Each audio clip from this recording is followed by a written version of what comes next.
Je suis Claire Maton, je suis directrice de la photographie et je suis à Cannes pour Atlantique de Mati Diop et Portrait d'une jeune fille en feu de Céline Sciamma.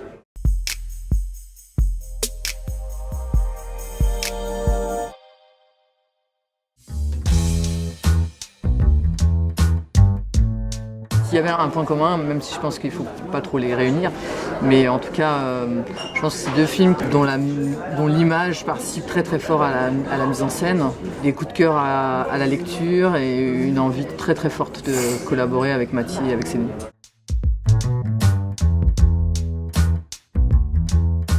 Les choses qui m'ont le plus marqué, c'est l'omniprésence de l'océan. La forme de Dakar, de la ville, fait que l'océan est partout et l'océan était partout dans le film. Ça, c'était un des éléments importants et dès ses premiers repérages, Mati tenait à me montrer l'océan de nombreux points de vue. Ça, c'était la première chose. Et puis après, c'était de découvrir Dakar la nuit, de découvrir ce que c'était que cette nuit, cette étrangeté, ce fantastique qui pour elle est déjà même beaucoup dans la ville en fait, qui est quand même une obscurité, des reflets, des brillances, toute cette brume, cette humidité, les éléments sont très importants dans le film et ça c'est quand même, c'est évidemment à capter, à mettre en valeur, mais c'était des choses qui étaient déjà entre guillemets là.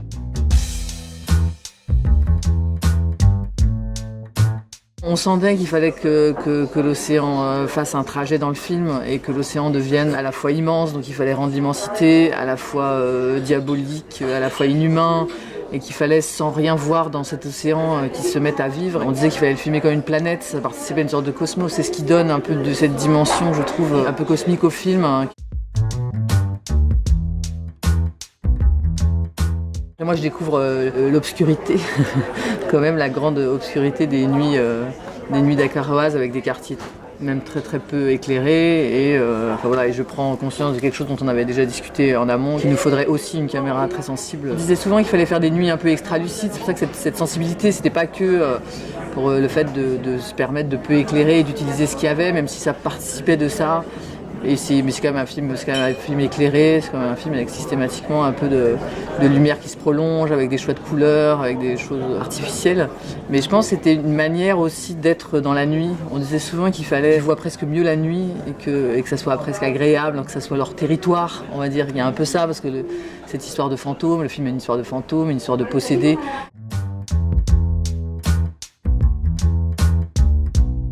Moi, la grande part de mon travail, c'était de faire un film qui est ancré dans une vraie réalité, parce que c'est quand même un film avant tout qui s'ancre sur des hommes qui prennent la mer et qui partent en bateau pour rejoindre l'Europe, et qui périssent en mer. Donc il y a quelque chose qui était très forte, ancré et effectivement une part un peu documentaire, avec cette idée-là de faire quand même exister des choses qui sont déjà là, donc comme si le fantastique c'est de la ville et non pas de notre envie.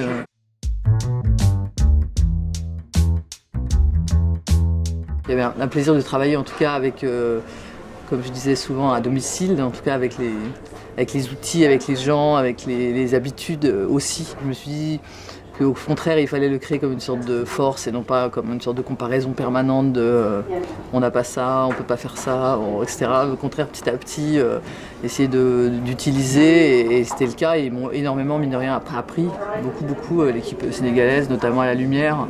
Sur une inventivité, sur le fait de regarder autrement, différemment, et je trouve que c'était vraiment quelque chose de très riche.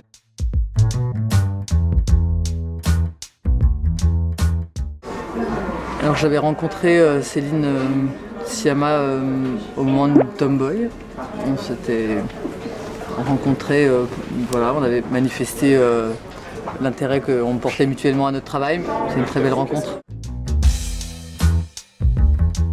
Le film se passe dans une grande partie dans un petit château. Il y avait évidemment un mélange entre envie d'un décor qu'on puisse à la fois transformer, qui soit un décor de cinéma, qui corresponde exactement à ce qui est écrit, tout ça. Et puis après, il y a aussi des rencontres entre tout d'un coup des décors qui ne sont pas tout à fait ce qui est écrit, qui sont relativement compliqués à appréhender, à éclairer, mais qui tout d'un coup, en gros, c'était quand même le coup de cœur. Au départ, c'est marrant, c'est un décor qu'on a vu, après on en a vu d'autres. Et on se disait, celui-là, c'est la référence. C'est notre référence. Évidemment, on ne va pas tourner là parce que c'est trop compliqué, trop grand, beaucoup de choses qui faisaient qu'il fallait espérer trouver un décor plus simple, mais à la fois c'était le vrai coup de cœur de décor. Et après il y a tout un trajet de voir d'autres décors, et au bout du compte, de se dire qu'il y avait quelque chose qui prédominait, qui est très fort dans ces volumes que le film a épousé. Et après c'est un décor magnifique dans ses matières, c'est un vrai décor 18e et qui est assez peu modifié, enfin qui est élégamment modifié par l'équipe décoration.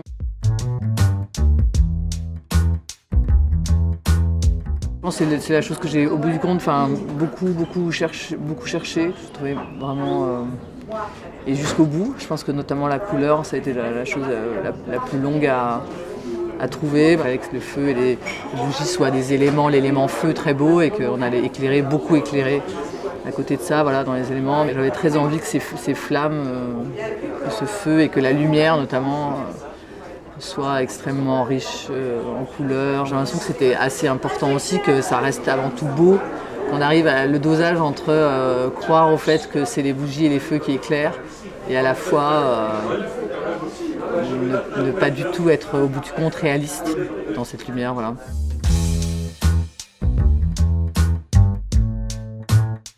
Elle est très très précise, déjà elle est très très précise dans ses plans, dans la chorégraphie des mouvements de caméra et des mouvements de comédiennes qui participent aussi avec des choix de lumière. Enfin, il y a une sorte d'imbrication dans la prise de conscience d'un mélange entre position, chorégraphie, de comment on filme, de comment on éclaire, où l'image et la mise en scène sont en permanence mêlées et très enthousiaste et ravi de cette grande rencontre de cinéma.